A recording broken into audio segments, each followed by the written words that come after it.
हम अगर किसी को बच्चा नहीं चाहिए पर वो पति के साथ रहती हैं, तो ये एक बहुत बड़ा दुविधा होता है कि भैया हम करें तो क्या करें कि बच्चा नहीं हो। बहुत हम देखते हैं जिससे बहुत दुख होता है कि लोग प्रेग्नेंट होके आ जाता है, अबॉर्शन कराता है, फिर प्रेग्नेंट होके आता है, अबॉर्शन कराता है। ये सबसे घटिया तरीका है अपने फैमिली को प्लान करने का। यू मस्ट अंडरस्टैंड कि आपका क्या सिचुएशन है। अगर आप जस्ट शादीशुदा हुई हैं और आपको कोई बच्चे नहीं हैं और अभी तत्काल आपको बच्चा नहीं चाहिए, तो आपके लिए बेस्ट टेक्निक रहेगा गर्भ निरोधक गोली।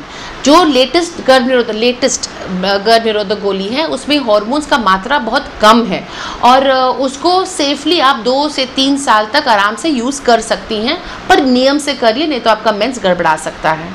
अगर आपको 1, 2, 3 बच्चे ऑलरेडी हैं और तब आप चाह रही हैं कि आप स्पेस आउट करें, आप नहीं चाहती हैं कि अभी बच्चा तुरंत हो, तो मेरे राय से इंट्रा यूट्राइन डिवाइस, जिसको पहले ज़माने में कॉपिटी कहते थे, आजकल हम लोग उसको और अच्छे से मॉडिफाई किए हैं, उसका कॉम्पोजिशन थोड़ा सा बदले हैं और यूज़र फ्रेंडली बनाए हैं और उसका नाम हम लोग रखे हैं मल्टी लोड।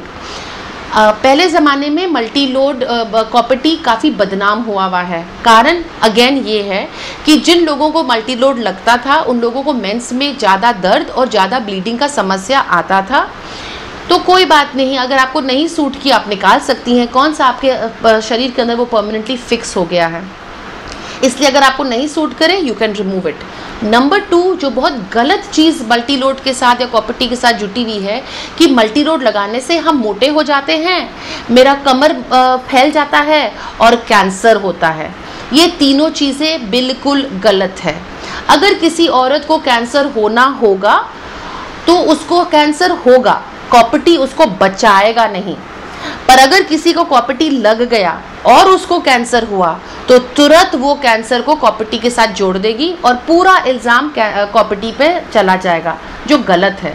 अगर वो औरत जिसको कैंसर हुआ है अगर वो कॉपिटी नहीं लगाई होती तो भी उसको कैंसर होता।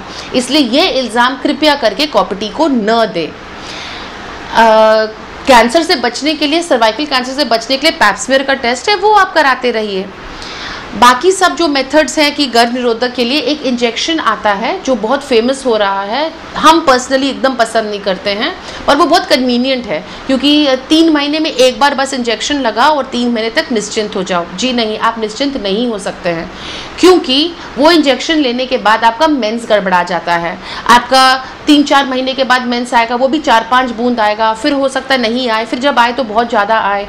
आपको समझ में नहीं आएगी कब पूजा पाठ में बैठे कि नहीं बैठे।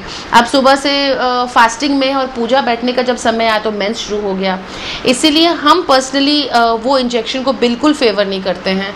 तो उसका दूसरा साइड इफ़ेक्ट है कि वजन बढ़ता है। उसका तीसरा साइड इफ़ेक्ट है कि मेंस को वापस अपने नेचुरल फ्लो में आने में बहुत दिन लग सकता है, कभी कभी साल भी लग सकता है। और बहुत पेशेंट्स परेशान होकर आती है कि अब मेरा मेंस गड़बड़ा गया है, प्लीज़ मेरे को वापस मेरे अच्छे मेंस वापस दीजिए। तो मेरे लिए वो बहुत अच्छा, मैं कभी अपने पेशेंट्स को वो एडवाइस नहीं करती हूँ। चौथा मेथड है टाइम्ड इंटरकॉर्स। आपको ये जानना है कि किस समय साथ रहने से आप प्रेग्नेंट हो सकती हैं और किस समय साथ रहने से आप प्रेग्नेंट नहीं होंगी।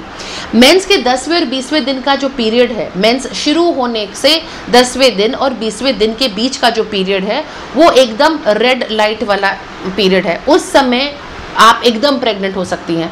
इसलिए जो प्रेगनेंसी के लिए प्लान कर रही हैं उस समय आप ज़रूर साथ रहें, और जिन लोगों को प्रेगनेंसी नहीं चाहिए उस समय बिल्कुल साथ नहीं रहें, या कुछ न कुछ प्रयोग करके साथ रहें। जैसे कि चाहे तो कॉन्डम इस्तेमाल कीजिए या विड्रॉल टेक्निक होता है उसको इस्तेमाल कीजिए इस पीरियड के दौरान।